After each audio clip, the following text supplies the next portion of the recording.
Terima kasih Tuhan, pada hari ini kami akan mendengarkan kebenaran firman-Mu. Berkati setiap kami yang mendengarkan ya Tuhan.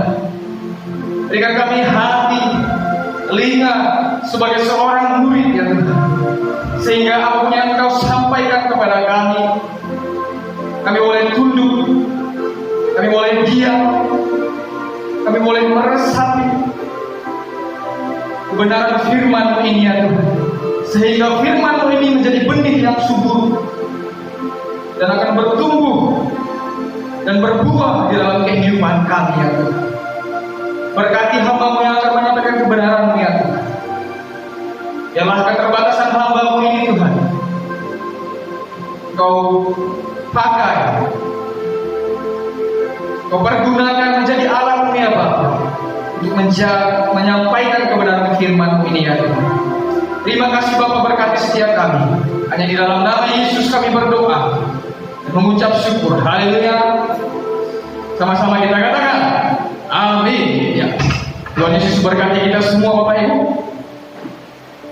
Kiranya kasih Allah senantiasa menyertai kehidupan kita semuanya, baik yang ada di tempat ini maupun yang ada di rumah saat ini, yang bergabung bersama-sama dengan kami di ibadah online GSC Akaris Bapak Ibu. Puji nama Tuhan.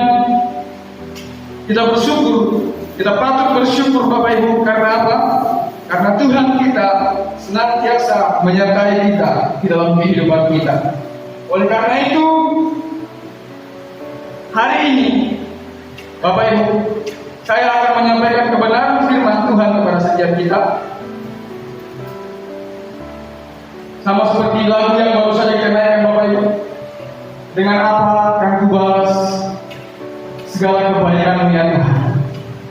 Kita akan belajar hari ini mengenai hal ini, mengenai lagu yang baru saja kita nyanyikan Bapak Ibu. Kita belajar dari seorang wanita yang dipandang hina, yang dipandang tidak berharga. Siapakah dia Bapak Ibu? Dia adalah seorang wanita yang berdosa Bapak Ibu. Ya. Mari sama-sama kita buka kitab kita di dalam Lukas pasal 7 ayat 36 sampai dengan ayat ke-50.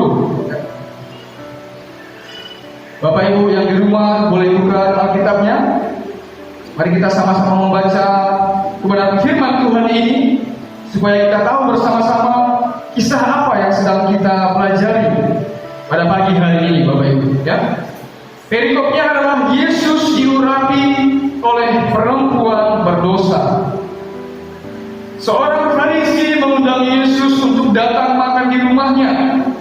Yesus datang ke rumah orang Farisi itu, lalu duduk makan. Di kota itu ada seorang perempuan yang terkenal sebagai seorang berdosa. Ketika perempuan itu mendengar bahwa Yesus sedang makan di rumah orang Farisi itu, datanglah ia membawa sebuah buli-buli pualam berisi minyak wangi. Sambil menangis, ia pergi berdiri di belakang Yesus dekat kakinya, lalu membasahi kakinya itu dengan air matanya dan menyekanya dengan rambutnya. Kemudian ia mencium kakinya dan meminyakinya dengan minyak wangi itu. Ketika orang Farisi yang mengundang Yesus melihat hal itu, ia berkata dalam hatinya, jika ia ingin nabi, tentu ia tahu siapakah dan orang apakah perempuan yang menjamahnya ini. Tentu ia tahu bahwa perempuan itu adalah seorang berdosa. Lalu Yesus berkata kepadanya, Simon, ada yang hendak kukatakan kepadamu. Saud Simon, katakanlah guru, ada dua orang yang berhutang kepada seorang pelempas tua. Yang seorang berhutang 500 dinar, yang lain 50. Karena mereka tidak sanggup membayar, maka ia menghapuskan hutang kedua orang itu. Siapakah di antara mereka yang akan terlebih mengasihi dia? Jawab Simon, aku kira dia yang paling banyak dihapuskan hutangnya. Kata Yesus kepadanya, betul pendapatmu itu. Dan sambil berpaling kepada perempuan itu, Ia berkata kepada Simon, "Engkau lihat perempuan ini.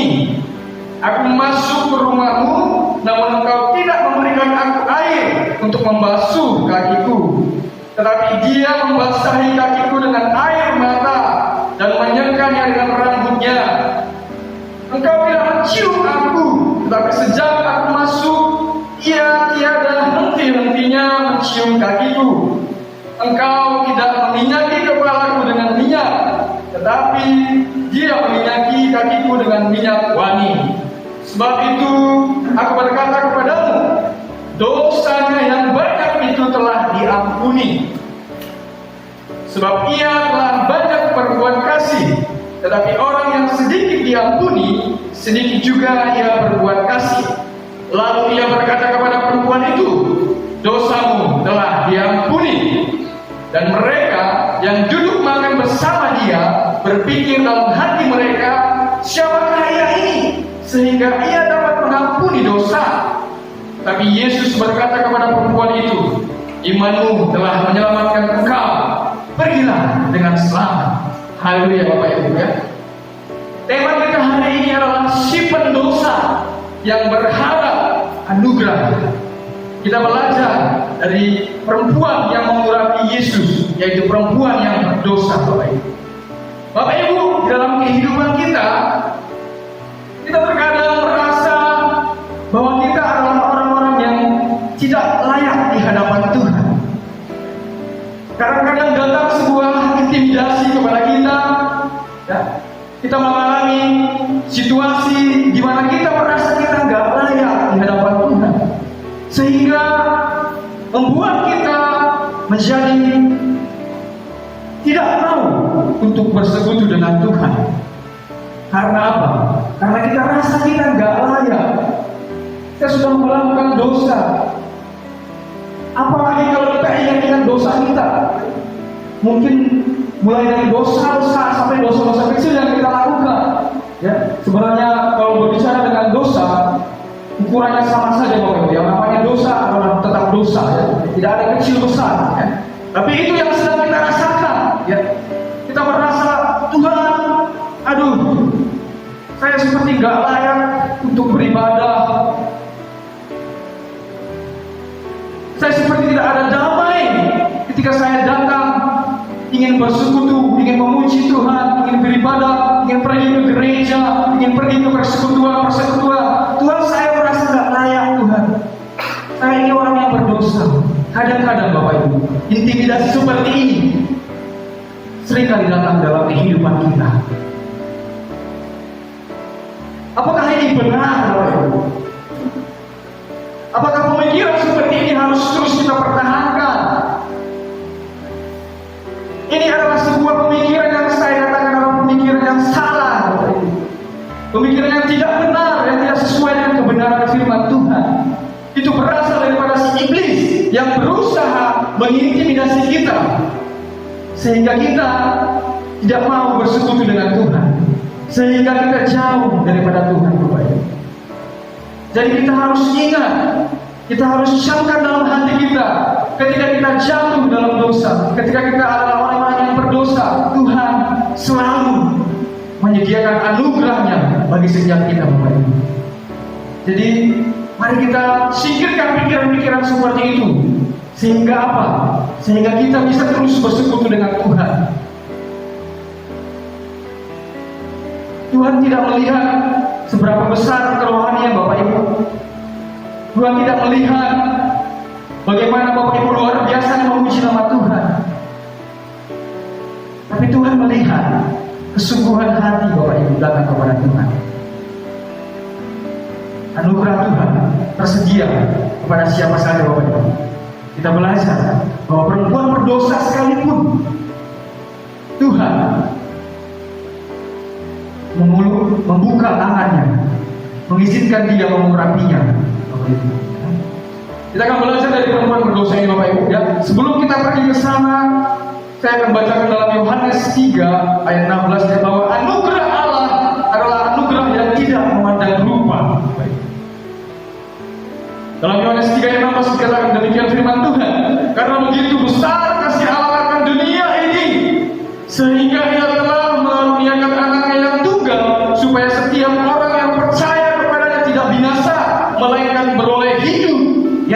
kekal. Karena begitu besar Bapak Ibu, kasih Allah akan dunia ini, bukan akan pendeta, bukan akan hamba Tuhan, bukan akan pelayan-pelayan Tuhan, bukan akan orang-orang yang rajin ke gereja, tapi akan dunia ini Bapak Ibu. Oleh karena itu apa? Dia mengaruniakan anaknya yang tunggal kepada setiap kita. Supaya apa? Supaya kita beroleh hidup yang kekal. Itulah kasih Allah yang tidak memandang rupa. Nah, Bapak Ibu, dalam 1 Yohanes 1 ayat 9 dikatakan demikian firman Tuhan. Jika kita mengaku dosa kita, maka Ia adalah setia dan adil, sehingga Ia akan mengampuni segala dosa kita dan menyucikan kita dari segala kejahatan. Bapak Ibu, anugerah Allah itu tidak terbatas ya, kepada siapapun Dia berikan, asalkan ini Bapak Ibu. Asalkan dalam 1 Yohanes 1:9 tadi dikatakan bahwa jika kita mengaku dosa kita, maka Ia adalah setia dan adil, sehingga Ia akan mengampuni Bapak Ibu. Jadi kita harus mengaku dosa kita, sehingga Dia adalah Allah yang setia dan adil, yang akan mengampuni kita dari dosa-dosa Bapak Ibu. Nah, jadi kita harus tanamkan pikiran ini dalam hati, dalam pikiran kita Bapak Ibu. Kita harus camkan itu dalam hati kita supaya kita ingat, ketika kita jatuh lagi dalam dosa, kita harus bangkit lagi Bapak Ibu. Dan anugerah Tuhan tersedia bagi kita. Ketika apa? Ketika kita mengaku, ketika kita terbuka kepada Tuhan, dan kita menyadari kita adalah orang yang berdosa Bapak Ibu. Dosa atau harmatia Bapak Ibu dalam bahasa Yunani-nya, dosa atau harmatia adalah keadaan yang menyebabkan manusia terpisah dari Allah karena pikiran, sikap, perkataan atau perbuatannya yang salah Bapak Ibu. Jadi dosa itu adalah suatu keadaan kita di mana kita terpisah dengan Allah. Wow. Bapak Ibu, berbicara dengan kata terpisah dengan Allah ini adalah sesuatu yang sangat mengerikan. Gambarannya seperti neraka Bapak Ibu. Karena neraka itu adalah tempat di mana Allah tidak ada di sana Bapak Ibu. Kita terpisah dari Allah. Wah. Itu sangat mengerikan. Tidak ada damai sejahtera, tidak ada sukacita, tidak ada kebenaran di sana Bapak Ibu. Itulah yang kita alami ketika kita sedang dalam keadaan berdosa. Kita terpisah dengan Allah karena pikiran, karena sikap, perkataan, dan perbuatan kita yang salah. Itu terdapat dalam Mazmur 32 ayat 1 sampai dengan 2 Bapak Ibu ya. Kemudian dosa itu juga adalah memalingkan arah kehidupan dari segala rancangan yang dikehendaki Allah. Artinya apa? Kita melenceng dari rancangannya Allah. Itulah dosa. Ketika kita berdosa, maka apa yang sudah Allah rancangkan dalam kehidupan kita melenceng Bapak Ibu, keluar dari jalurnya. Itu yang terjadi ketika kita jatuh di dalam dosa. Bapak Ibu, kita harus menyadari bahwa dosa itu sangat mematikan kerohanian kita, membuat kita terpisah daripada Allah, dan membuat rencana Allah yang indah itu melenceng gara-gara kita berdosa. Jadi jangan izinkan dosa menghantui kehidupan kita Bapak Ibu. Dan dosa itu artinya adalah kehilangan kemuliaan Allah Bapak Ibu ya. Kita kehilangan kemuliaannya Allah. Itu yang terjadi ketika kita berdosa. Bapak Ibu, kita harus menyadari betapa mengerikannya dosa ini Bapak Ibu dalam kehidupan kita. Tapi Allah kita adalah Allah yang, sekali lagi saya katakan, Allah yang penuh dengan kasih karunia Bapak Ibu. Allah yang penuh dengan anugerah, yang sangat mengasihi anak-anaknya, yaitu kita semua Bapak Ibu.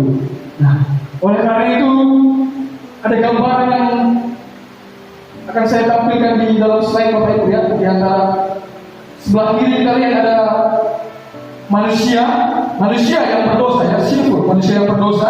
Kemudian di sebelah bukit yang sebelah kanan kita lihat ada Tuhan, adalah Tuhan yang kudus ya. Tuhan yang kudus, manusia yang berdosa. Nah, Bapak Ibu, antara manusia yang berdosa dan Tuhan yang kudus, mereka terpisah Bapak Ibu. Kenapa? Karena dosa membuat kita terpisah daripada Allah, seperti yang saya katakan tadi Bapak Ibu ya.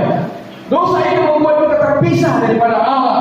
Nah, akhirnya manusia punya jarak dengan Tuhan, karena Tuhan adalah Tuhan yang kudus. Kita tidak bisa pungkiri, Bapak Ibu, bahwa Allah kita adalah yang kudus. Oleh karena itu, ketika kita berdosa, kita sedang terpisah daripada Allah. Tapi sesuatu yang luar biasa terjadi, Bapak Ibu, ya. Ketika manusia jatuh di dalam dosa, manusia tidak dapat lagi mengendalikan dirinya. Bahkan hukum Taurat pun sekalipun tidak dapat membuat manusia selamat, Bapak Ibu. Ada satu anugerah Tuhan yang Tuhan berikan kepada setiap kita, yaitu Tuhan Yesus yang turun ke bumi, Bapak Ibu. Untuk apa? Untuk mempersatukan manusia yang berdosa dengan Allah yang kudus. Oleh karena itu ada salib di tengah sana, maksudnya adalah Tuhan Yesus kita yang menjembatani kita untuk kita berhubungan langsung dengan Allah, untuk kita bisa bersekutu dengan Allah, Bapak Ibu, ya, dengan di dalam anugerahnya yang luar biasa.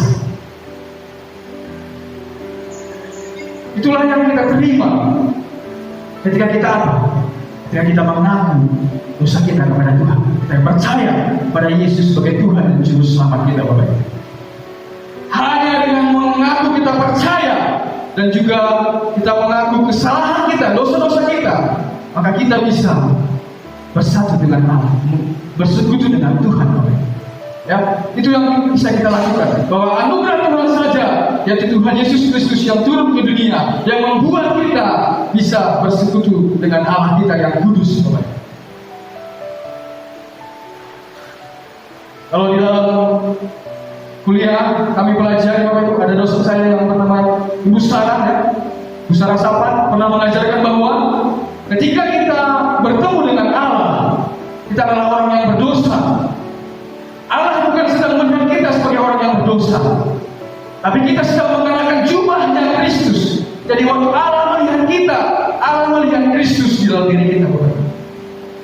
Ketika kita mengaku percaya dan juga mengakui dosa-dosa kita dan mengerjakan keselamatan kita, Bapak, maka Tuhan melihat kita adalah orang-orang yang sama seperti Kristus, Bapak. Jadi itulah yang membuat kita bisa bersekutu dekat dengan Allah, bisa punya hubungan yang intim dengan Tuhan, Bapak Ibu. Bapak Ibu yang dikasih Tuhan, kita belajar dari perempuan berdosa tadi, ya. Kira-kira apa yang dilakukan si pendosa atau wanita berdosa tadi sehingga ia mendapatkan anugerah daripada Allah, Bapak Ibu, ya. Yang pertama yang kita pelajari dari wanita berdosa tadi, Bapak Ibu, ya, dia adalah seorang yang sadar siapa dirinya di hadapan Tuhan. Dia sangat sadar siapa dirinya. Dia wanita yang terkenal berdosa di kotanya, Bapak Ibu. Dia wanita yang sangat dikenal orang bahwa dia adalah wanita yang berdosa, dan dia tahu itu, dan dia menyadari itu. Mungkin karena kerasnya kehidupan, Bapak Ibu, makanya dia terpaksa melakukan hal itu. Dia terjebak di dalam hal itu. Dia tidak tahu harus bagaimana. Akhirnya dia hidup di dalam dosa.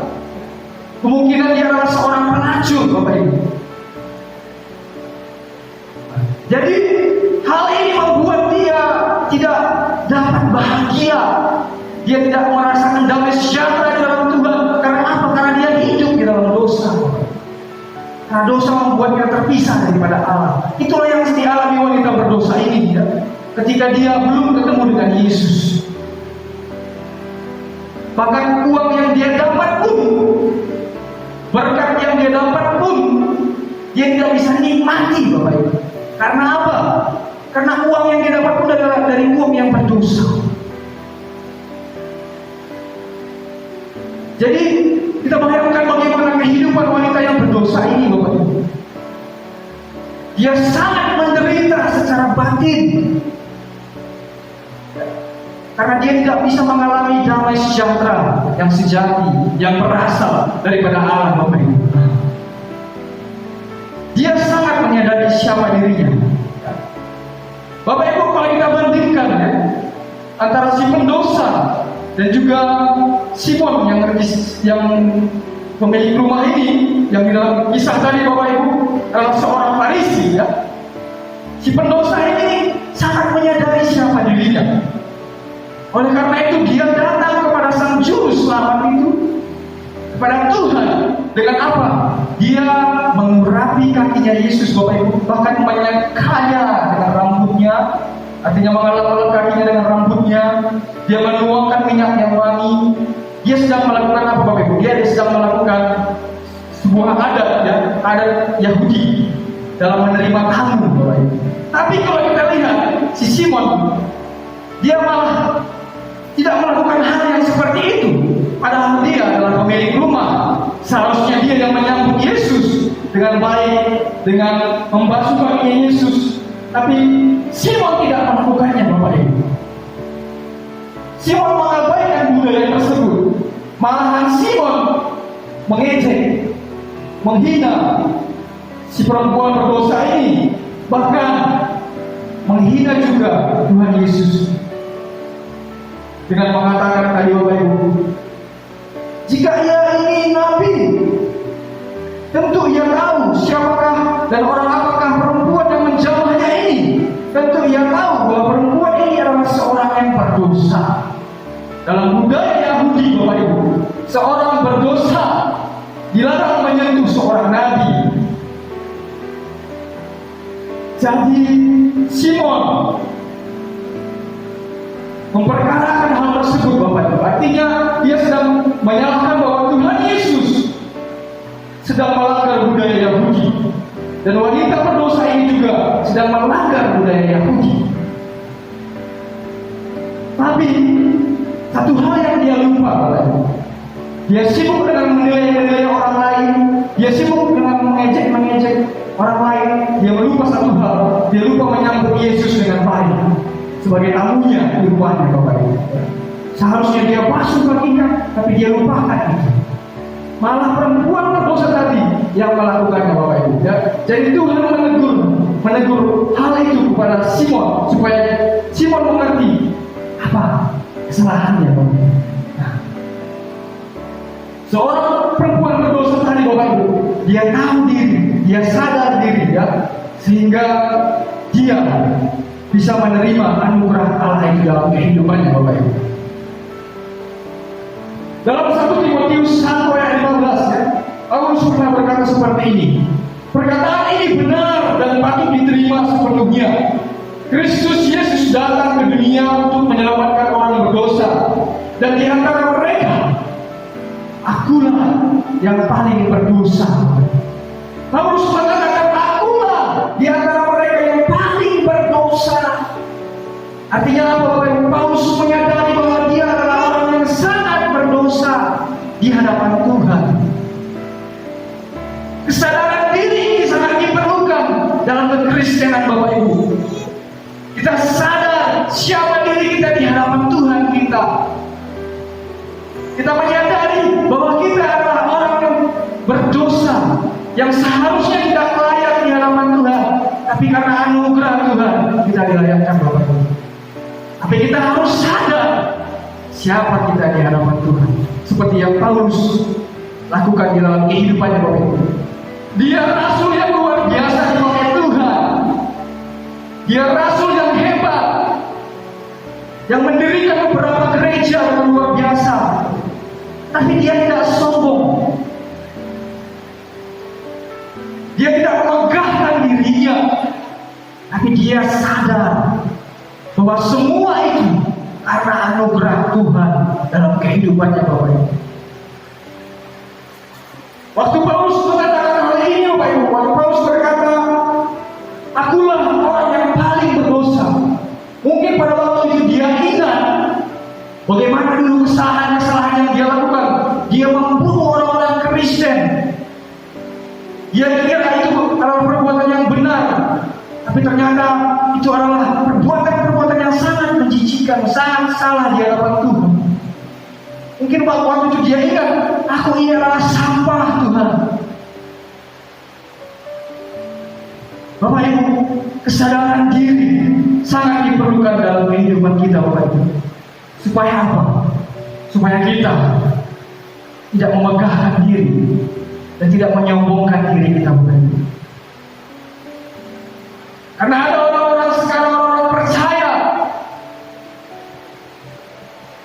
mereka merasa kerohanian mereka paling eksklusif. di antara yang lainnya.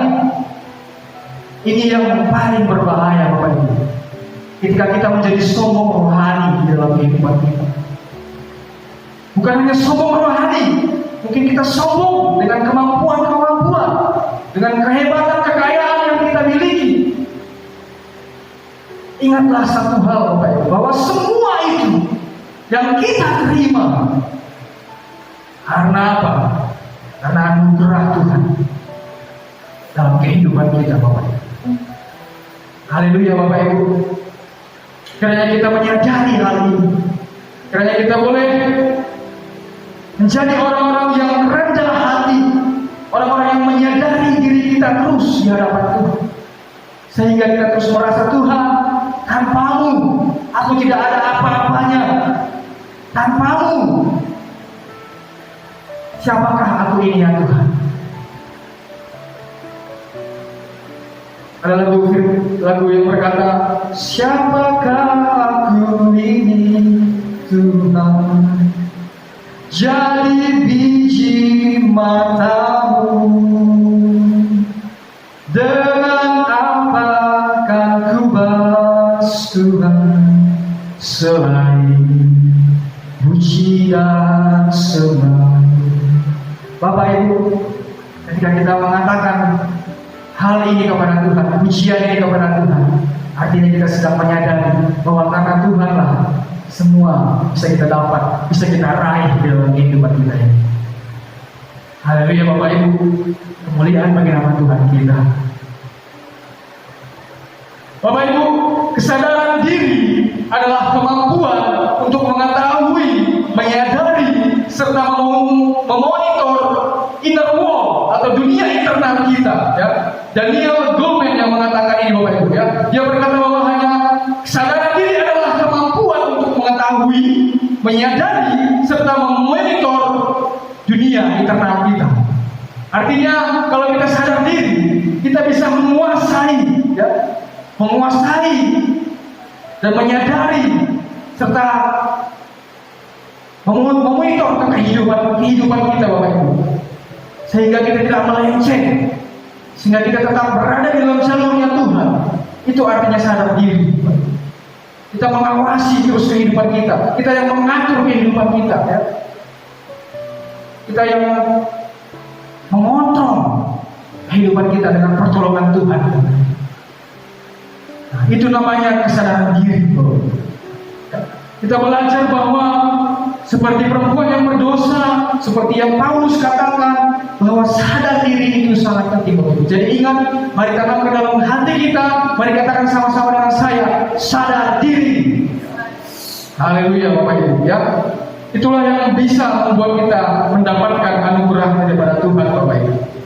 Kemudian yang kedua, apa sih yang dilakukan wanita berdosa ini sehingga dia boleh memperoleh anugerah daripada Allah Bapak Ibu? Yang kedua adalah ia mendengar dan memberikan yang terbaik kepada Tuhan. Jadi pada waktu itu wanita berdosa ini mendengar bahwa Yesus datang ke kotanya.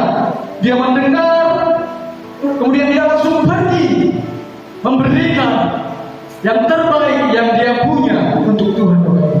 Apa yang dia berikan Bapak Ibu? Ya, dia memberikan Tuhan Yesus. Saya akan bacakan ayat 38 Bapak Ibu.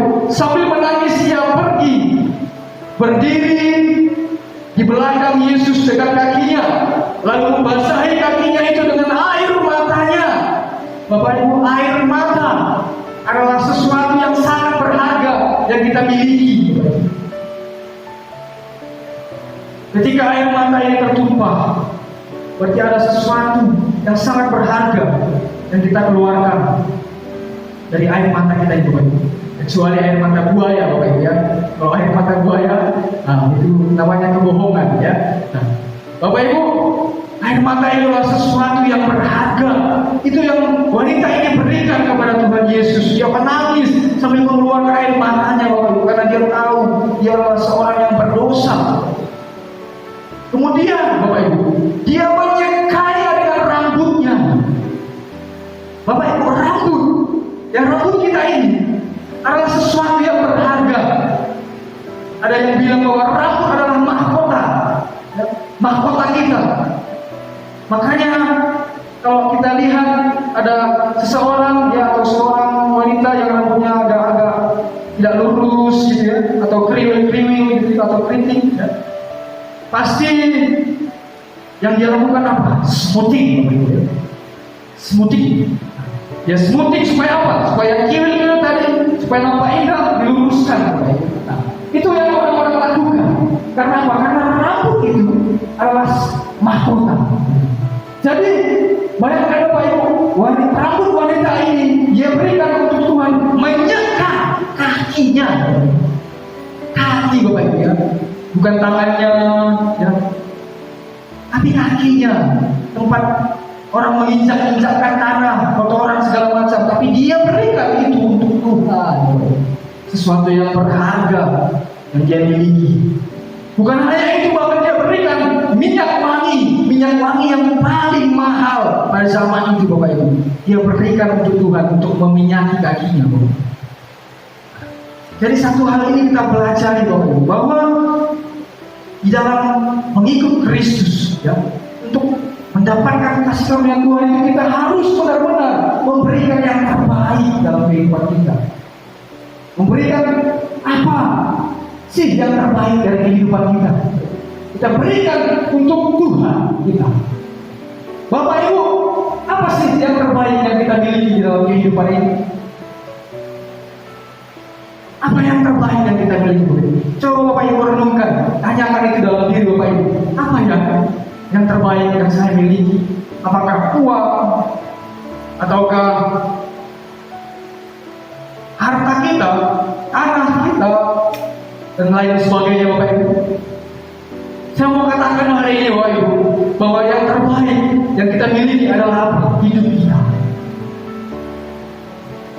Hidup kita yang mencakup semuanya Bapak Ibu.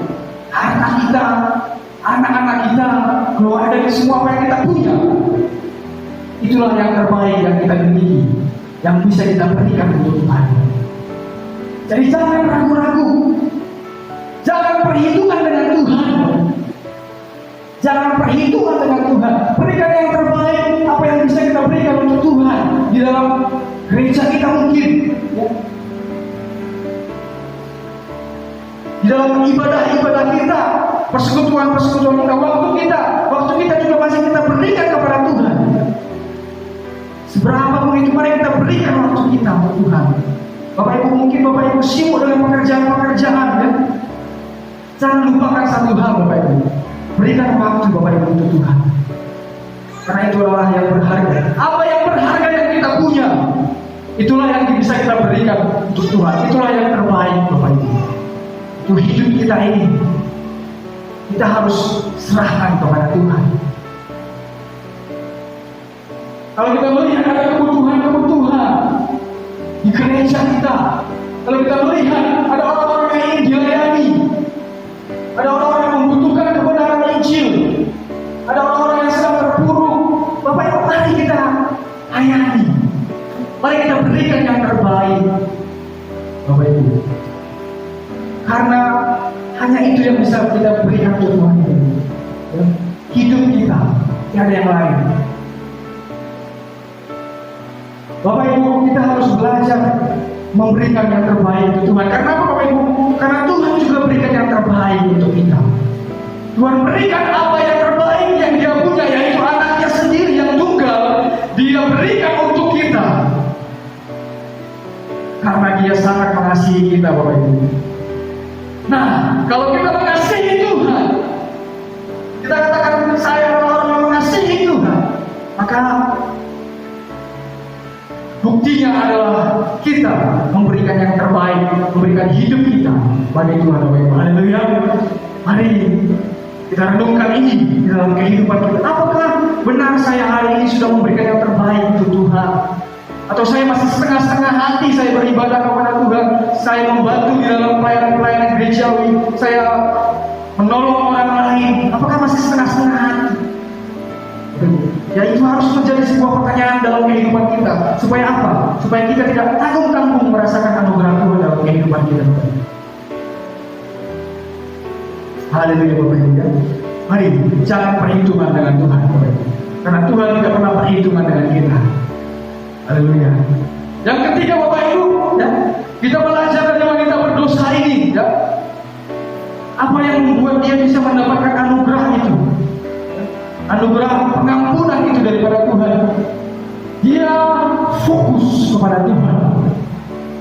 Dia fokus kepada Tuhan Yesus yang saat itu ada di sana, di kotanya Bapak Ibu. Dia datang menghampiri. Dia tidak peduli orang-orang menghina dia. Dia tidak peduli dengan Simon Petrus yang tuan rumah pada waktu itu, yang menghina dia, yang menghujat dia waktu itu. Tapi dia tetap memberikan apa yang dia bisa lakukan untuk Tuhan. Supaya apa? Supaya bisa dosanya diampuni. Wanita ini tidak peduli dengan hinaan, dengan orang-orang di sekitarnya. Bahkan ia melanggar budaya pada waktu itu Bapak Ibu.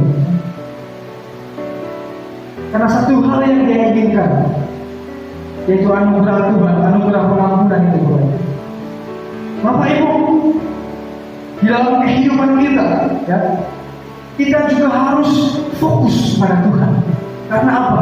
Karena waktu kita ingin dekat dengan Tuhan, pasti ada tantangan, ya. Untuk mencapai tangga berikutnya Bapak Ibu, ada harus tantangan proses yang harus kita lewati. Dan proses itu tidak mudah Bapak Ibu. Mungkin kita jatuh bangun, ya. Tapi itulah proses yang harus kita lewati. Kalaupun kita jatuh, mari kita bangkit lebih semangat lagi, lebih luar biasa lagi. Mari andalkan Tuhan kita, Bapak Ibu, ya. Mari fokus kepada Dia. Tuhan, aku hanya inginkan Engkau dalam kehidupanku, tiada yang lain di dunia ini. Sampai kita bisa berkata kepada Ibu seperti itu Tuhan, kepada Tuhan. Bapak Ibu, sampai Tuhanlah yang menjadi satu-satunya yang paling berharga yang kita miliki dalam kehidupan kita. Sampai kita ingin benar-benar terus bersekutu dengan Tuhan. Oleh karena itu kita perlu fokus dengan Tuhan. Bapak Ibu, kemenangan ini bisa diraih, ya, dengan satu hal. Apa itu? Kita harus dekat dengan Tuhan. Itu yang membuat kita tidak bisa jatuh lagi. Itu yang membuat kita bisa tetap kuat di dalam Tuhan. Kita harus punya kedekatan dengan Tuhan, punya hubungan yang intim dengan Tuhan Bapak Ibu. Karena kedekatan kita lah yang membuat kita tetap kuat. Karena apa? Bukan dengan kekuatan kita bisa melalui segala sesuatunya. Tapi karena kekuatan Allah, karena tangan yang kuat itu Bapak Ibu, yaitu tangan Tuhan kita. Dia yang membuat kita kuat, bukan kita sendiri. Kita sebentar saja Bapak Ibu bisa dijatuhkan oleh iblis. Mudah sekali kita jatuh. Tapi ketika kita dekat dengan Tuhan, maka kita tetap kuat. Jadi harus ada kedekatan dengan Tuhan. Seperti yang dilakukan wanita berdosa ini, dia tetap dekat kepada Tuhan. Dia tidak peduli dengan hinaan orang-orang di sekitarnya.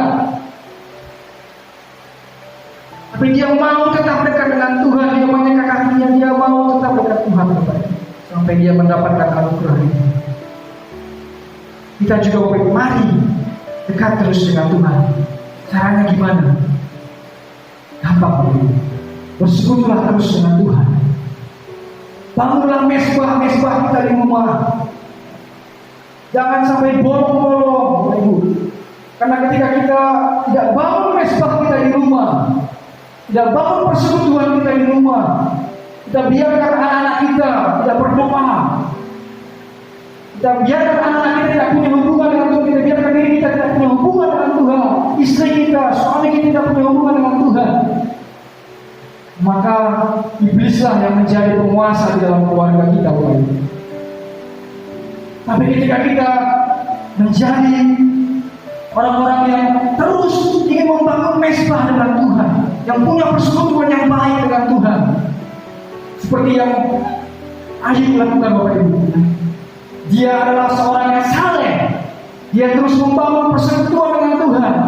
Bahkan dia jaga anak-anaknya untuk terus membangun persekutuan dengan Tuhan. Hanya dengan hal itulah kita bisa tetap berhasil dalam kehidupan rohani kita, Bapak Ibu. Maka oleh karena kita harus fokus pada apa yang kita tuju. Fokus kita akan menentukan apa yang kita capai, Bapak Ibu. Fokus kita akan menentukan apa yang menjadi sasaran kita di dunia ini.